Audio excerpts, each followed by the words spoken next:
ازيكم حبايب قلبي؟ عاملين ايه؟ يا رب دايما تكونوا بألف خير. وصفتنا النهاردة زي ما انتوا شايفين كده، هو هنعمل كمية حلوة من الفطير. الفطير اللي بيتباع بره، بس طبعا انتي هتعمليه في البيت ما يتقارنش بره خالص. يعني بره شيء وجوه شيء، جوه اطعم واحلى وبتاكلي فطير بجد. بره بتحسي ان انتي بتاع الفران ده، والله كمان مرة بتحسي ان انتي بتاكلي يعني حاجة بتشد كده، يعني ما تفهميش بيحطوا له نشا بيفردوه قوي. مش عارفة هما بيعملوه ازاي. بس الطريقة النهاردة هنعملها سهلة وبسيطة، وهتدينا كمية من الفطير حلوة جدا.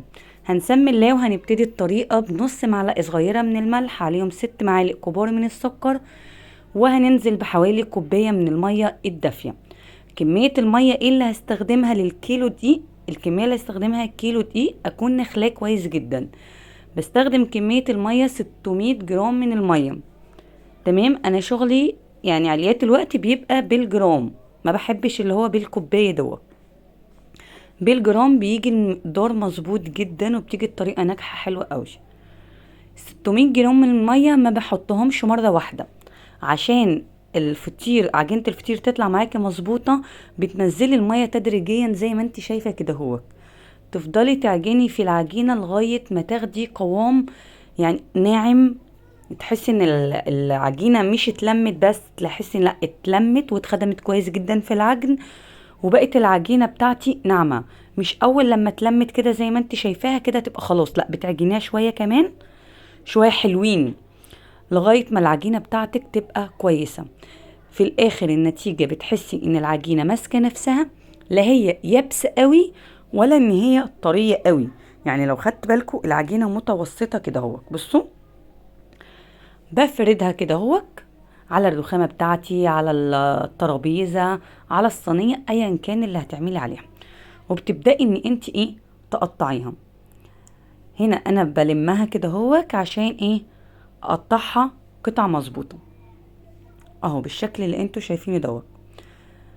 يفضل بقى ان انت تسيبيها ايه حوالي 10 دقايق ان هي ترتاح، دي هتساعدك ان انت يعني تقطعيها كويس. ومن تاني ناحية بتتفرد معايا بكل سهولة. حابة تشتغلي على طول مفيش اي مشكلة، بس انا بقولك ان الافضل، يعني انا ساعات بشتغل فيها على طول وساعات بسيبها ترتاح 10 دقايق. اللي انت حابة تعمليه اعمليه.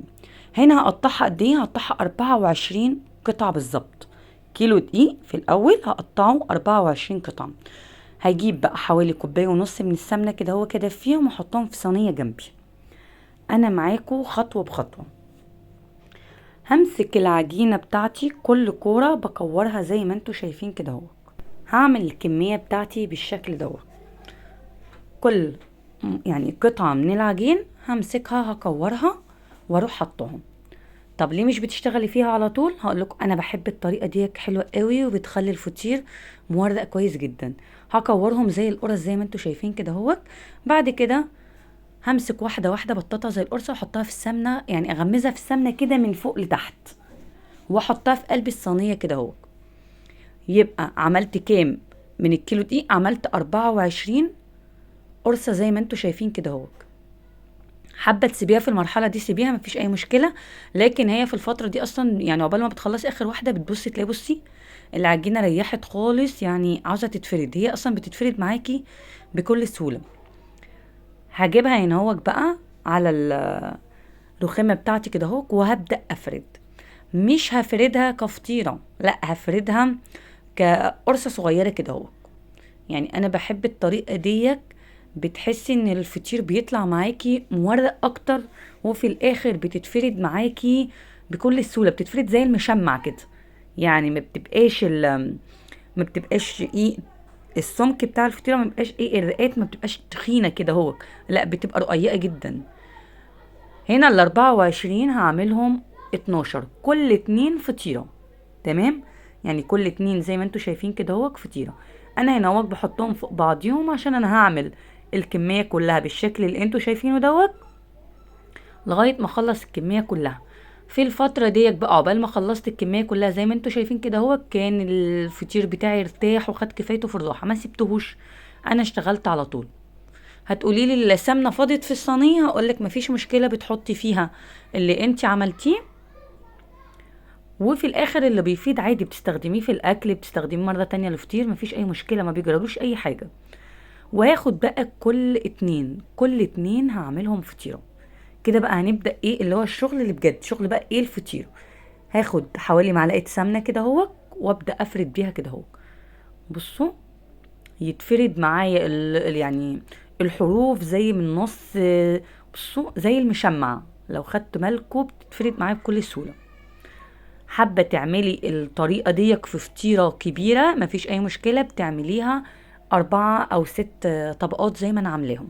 يعني دول انا عاملة طبقتين، دول الفطير الصغير زي ما انت شفتيه في اول الفيديو.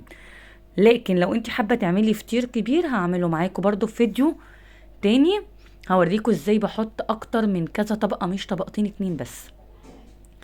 وبعد ما بطبقه كده اهو بعملها كده اهو زي القرصة، وبحطها في قلب الصينية. تمام، دي كده اول فطيرة.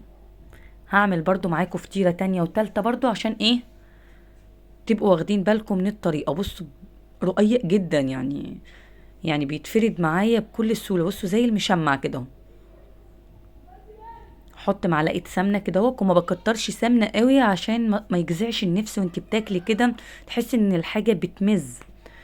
ونوع السمنه يفضل يعني ده اختياري ليكي، حابه تعملي سمنه على زيت زبده مفيش مشكله. بس الافضل ان انت يبقى عندك ايه حوالي كام معلقه زبده كده تحطيهم على السمنه. لو مش متاح ان انت تعملي بزبده خالص، حطي كام معلقه، دول بيطعموها وبيودوها في حته تانية خالص. ده كده الفطير بتاعي اهوت بعد ما انا عملته. بصوا بسم الله ما شاء الله. حطيت بقى من فوق كده كل واحده حوالي نص معلقه صغيره كده من السمنه، عشان تبقى على وشه كده يبقى بيلمع كده وحلو. بعد كده اجيب الصينيه بتاعتي، الصاج بتاعي مش مدهون اي حاجه خالص، وببدا افرد الفطير بتاعي. اهو الصاج بتاعي بياخد 6 فطاير. هنا انا عملت في اول صاج 6. تمام، بكون في المرحله دي بقى مولعه الفرن على درجه حراره عاليه. ما بتبقاش درجه الحراره لا هاديه ولا متوسطه، درجه اعلى درجه عندك في الفرن. ولعه الفرن يسخن كويس جدا، ادخل الفطير بتاعي. هبص الاقي خد لون بسيط من تحت، ابدا اشغل الشوايه. هيطلع لي بالجمال اللي انتوا شايفينه من غير ما غطيت وشه ولا اي حاجه خالص. حابه ان هو وشه يطلع طري جدا، غطي وشه مش مشكله، حوالي 5 دقايق كده هيطلع معاكي حلو جدا. يعني بصوا بسم الله ما شاء الله، كل فطيره ماسكه نفسها وفي نفس الوقت مورقه وطري جدا. بصوا يعني غير بتاع الفرن نهائي. بتاع الفرن صدقوني بيبقى رقيق جدا، انا جبته وشفته، ده السبب اللي انا خلاني عملت الفطير عندي في البيت. ان الفطيره رقيقه جدا، مش مخدومه زي ما انت بتعمليها في البيت. حاجه البيت افضل بكتير جدا. كفايه ان انت يعني حاطه نوع سمنه كويسه، وعاملاه بايدك، وضامنه نظافه الحاجه، وضامنه جودتها. في الاخر بقى حابه تاكليها بحته جبنه حادقه، بحته مربى، بحته نوتيلا زي ما انا عملت كده، مفيش اي مشكله. ده شيء يرجع لك انتي بشويه عسل، وهتاكلي احلى فطير. المتاح عندك اعمليه. حابه تحطي عليه سكر بودره مفيش اي مشكله، زي ما قلتلك اللي انتي بتحبي بتاكليه ازاي كليه. طب لو انت عامله كميه كبيره من الفطير يعني هتحطيه ازاي؟ انا بحطه في الفريزر بين فطيره وفطيره، راق كده منديل، اللي هو الورق بتاع الاكياس بتاعه الجبنه، اسمها منديل، اسمها اكياس منديل اللي هي بتاعه الجبنه، بتجيبيها من عند اي حد بتاع اطباق فويل كده تجيبي ب2 جنيه اكياس، تقعد عندك كتير، تحطي بين كل فطيره وفطيره كيس. او انا هوريكم الفكره اهو. تحطي كيس، وتحطي الفطيرة التانية، وتحطيهم في قلب البوكس بتاعك، وتحطيهم في الفريزر، وتستخدميه في اي وقت انت حابة تطلعيه، بتطلعيه وتحطيها في صينية من غير سمنة من غير زيت من غير اي حاجة، وتشغلي عليها الفرن، هتسخن وتطلع معاكي كأنك لسه عاملاها بالظبط. ده كده بيكون الفيديو بتاع النهاردة، اتمنى ان هو يكون عجبكم، وبألف هنا وشفا على قلبكم.